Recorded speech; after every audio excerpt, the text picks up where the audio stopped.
हर हर महादेव। गुरुदेव, मेरा मन पहले संसारिक चीजों में अव्वल आने की इच्छा रखता था, अब आध्यात्मिक में अव्वल आने की इच्छा रखता है। क्या ये उचित है? बहुत बढ़िया है, अच्छा है। हम अव्वल के बेटे हैं तो अव्वल तो आना चाहिए। नंबर 1 के बेटे हैं, भगवान नंबर 1 है ना, उनसे बढ़कर कोई है नहीं। और उन्हीं की हम सब अंश हैं। ममई वांशो जीवलोके जीव भूता सनातना, हम भगवान के सनातन अंश हैं। तो भगवान सबसे बड़े हैं तो हम सबसे बड़े बनना चाहते हैं जिस डिपार्टमेंट में जाएं। चूंकि नंबर 1 के हम हैं तो नंबर 1 के बनना चाहते हैं, इसमें कोई छोटी बात नहीं। पर नंबर 1 के परमार्थ में वही बन सकता है जो अपने को सबसे छोटा समझता है। जो अपने को इसमें सबसे छोटा समझता है वही महान होता है। जो प्रणाम करवाने वाला महान नहीं होता, प्रणाम करने वाला महान होता है। परमार्थ की जो गणित है वो दूसरी है। जैसे मान लो आप लोग प्रणाम कर रहे हो तो ये कि ये महान है इसलिए प्रणाम नहीं, महान वो है जिसने अपने अहंकार को रद्द करके और सर झुका दिया, वो महान है। परमार्थ में जो प्रणाम करता है, जो छोटा होता है, जो सबको बड़ा मानता है, वो महान होता है। तो ये श्रद्धा, अहंकार रहित होना, दैन्य होना, ये महानता का विषय है। इसमें अव्वल वही है जो सबसे नीच बन गया।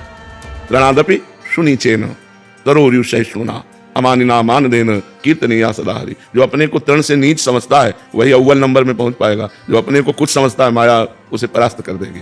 जो अपने को सबसे छोटा समझता है वही महान होता है परमार्थ में। आशिता जी, नागपुर से। राधे राधे महाराज जी। महाराज जी, सच्ची भक्ति और केवल कर्म कांड में क्या अंतर है?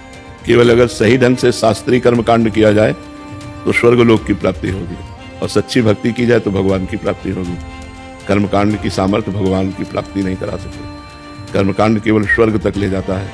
यज्ञ याग आदि जो नाना प्रकार के कर्म हैं उनका केवल यज्ञ आदि का फल जाकर स्वर्ग में भोगो और पुण्य क्षीणे मृत्यु लोके विशंति। और जो भगवान की भक्ति करता है उसे श्री भगवान की प्राप्ति होती है, जो अखंड होती है, अविनाशी होती है, पुनः जन्म मरण नहीं होता, कोई दुख नहीं होता, अत्यंत आनंद की अनुभूति होती है। जो भगवान का भजन करते हैं, भगवान की लीला कथा सुनते हैं, भगवान की सेवा करते हैं और हर कर्म भगवान को समर्पित कर देते हैं और एक एक श्वास भगवान का सुमिरन करते हैं, वही सच्चे भक्त हैं। ऐसे भक्तों के अधीन भगवान हो जाते हैं। लेकिन कर्मकांड के अधीन भगवान नहीं होते। कर्मकांडों का पुण्य फल मिलता है और उसे स्वर्ग आदि भोग कर पुनः जन्म मरण के चक्र में आना पड़ता है। डॉक्टर सुदेश गुप्ता जी, जम्मू से। राधा वल्लभ श्री हरिवंश महाराज। श्री हरिवंश महाराज जी। महाराज जी, जब हम वृंदावन आते हैं, यहाँ के दिव्य वातावरण और साधु संतों के सानिध्य में रहते हैं तो ये अनुभव होता है कि यही सत्य है, यही जीवन का वास्तविक स्वरूप है। परंतु जब हम लौटते हैं और धीरे धीरे संसार का जीवन व्यतीत करने लग जाते हैं तो वही उसी में उलझ के रह जाता है। महाराज जी, ऐसे में अपनी स्थिति को कैसे स्थिर करें? नाम जप के द्वारा, भगवान की लीला गुणानुवाद के द्वारा। हम जहाँ भी भगवान का नाम जप करते हैं, भगवान की लीला चरित्रों का गायन श्रवण करते हैं, वहाँ माहौल भक्ति का बनता है। नहीं बनेगा तो हमारे हृदय का तो बनेगा। जब विभीषण जी लंका में रहकर भगवान की महान भक्ति कर सकते हैं, भगवान कह रहे तुम सारीखे संत प्रिय मोरे, धरऊं देह नहीं आन निहोरे। तुम्हारे जैसे संतों के लिए मैं अवतार धारण करता हूं, भगवान कहते हैं विभीषण जी को। तो विभीषण जी जब साधुता धारण करके भजन लंका में कर सकते थे तो हम फिर भारत में या विदेश में क्यों नहीं कर सकते? हमारा हृदय पावन बना रहे। एक हृदय बाहरी वृंदावन और एक हृदय अंदर वृंदावन। हमारे उर वृंदावन और माया काल जहां नहीं व्यापे, यहाँ माया काल नहीं में। यदि हर समय नाम जब चल रहा है, भगवान की मधुर मधुर रूप माधुरी का ध्यान हो रहा है, भगवान की लीला चरित्रों का श्रवण कथन कर रहे हैं, तो कोई प्रभाव नहीं पड़ेगा। हमारी बैटरी बराबर चार्ज रहेगी। नहीं, यहाँ क्या है, यहाँ भागवतिक माहौल है, तो यहाँ भक्ति की वृद्धि होती है। और वहाँ माया का माहौल है तो वहाँ धीरे धीरे हमारी भक्ति क्षीण होती जाती है और हम लुभावने माया के दृश्यों में फंसने लगते हैं। लेकिन यदि हम वहाँ भी अपनी भक्ति को पुष्ट रखें, भगवान नाम कीर्तन, भगवान नाम जप, भगवान की लीला कथा, तो हमारे अंदर उतना प्रभाव माया का नहीं पड़ेगा और हम बलवान भक्त होकर के कहीं भी बैठ करके भगवान का चिंतन कर सकते हैं। सावित्री त्रिपाठी जी। राधे राधे। महाराज जी, 70 वर्ष के पश्चात क्या पूर्ण जीवन सिर्फ भगवत स्मरण में समर्पित कर देना चाहिए? 70 वर्ष के क्यों? हम तो कहते हैं जब से होश संभाले तब से भगवान को समर्पित कर देना चाहिए। 70 वर्ष तो बहुत बर्बाद हो गए, बहुत। लेकिन अब लो नशानी अब ना न सही हो। अब जितना बचा है उतना भगवान के चरणों में अर्पित कर दो। हर श्वास नाम जप करो। पता नहीं कौन सी श्वास आखिरी हो, तो जो श्वास आखिरी होगी उसमें नाम जप किया तो तुम्हारा मंगल हो जाएगा, तुम्हारा कल्याण हो जाएगा। लेकिन यदि पहले से भजन का अभ्यास नहीं किया तो 70 वर्ष के बाद आप भजन नहीं कर सकते। भजन करना कोई खिलवाड़ नहीं। हम तो साधारण उदाहरण देते हैं, जैसे हमने कभी जिंदगी में पिस्तौल नहीं पकड़ी हाथ में, तो आप हमको पकड़ा दे तो हमारे लिए बेकार है। हम फेंक के भले मार सकते हैं, गोली नहीं चला सकते, क्योंकि अभ्यास नहीं किया। और आर्मी के जवान को, वो चाहे 90 वर्ष का बूढ़ा हो, उसके हाथ में पकड़ा दे तुरंत वो फायरिंग, क्योंकि उसने अभ्यास किया। ऐसे ही यदि यौवन अवस्था में, जवानी में आपने कभी माला नहीं चलाया, कभी 10 मिनट एकांत में बैठकर भगवान का ध्यान नहीं किया, तो बुढ़ापा में ध्यान नहीं होगा।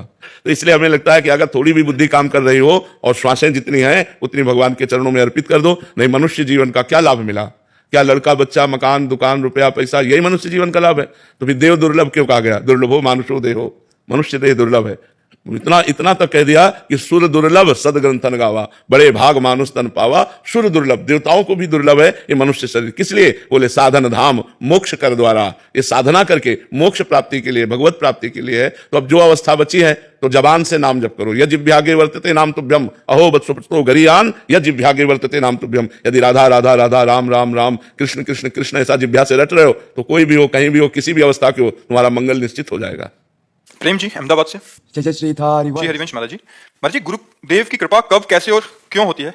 कुछ नहीं कही जा सकती है, कुछ नहीं कही जा सकती है। ये अहेतुकी होती है, अलौकिक होती है, और कभी किसी पर भी हो सकती है। घोर पापी पर भी हो सकती है, घोर नीच पर भी हो सकती है, जो सम्मान से कभी जीने लायक नहीं रहा, तिरस्कृत रहा समाज में, उस पर भी हो सकती है।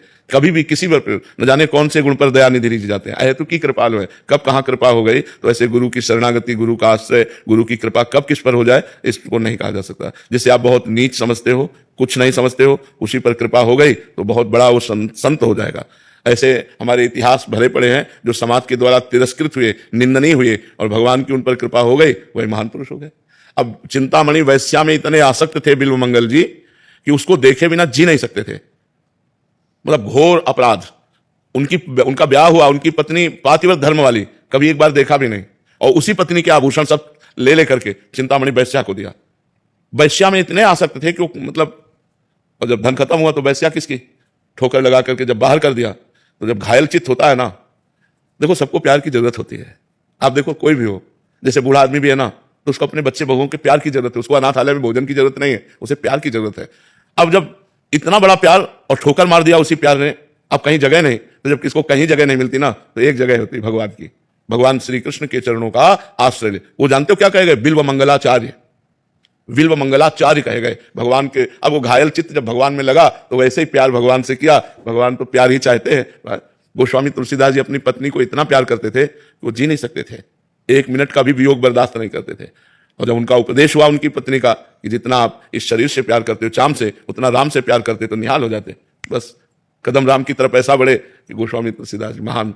तो बहुत से ऐसे हमारे इतिहास भरे हुए हैं कि जो जग गए, जब कृपा हुई और जग गए तो महापुरुष बन गए, ब्रह्म ऋषि बन गए, महात्मा बन गए। तो भगवान की कृपा कब पर कैसे हो जाए कुछ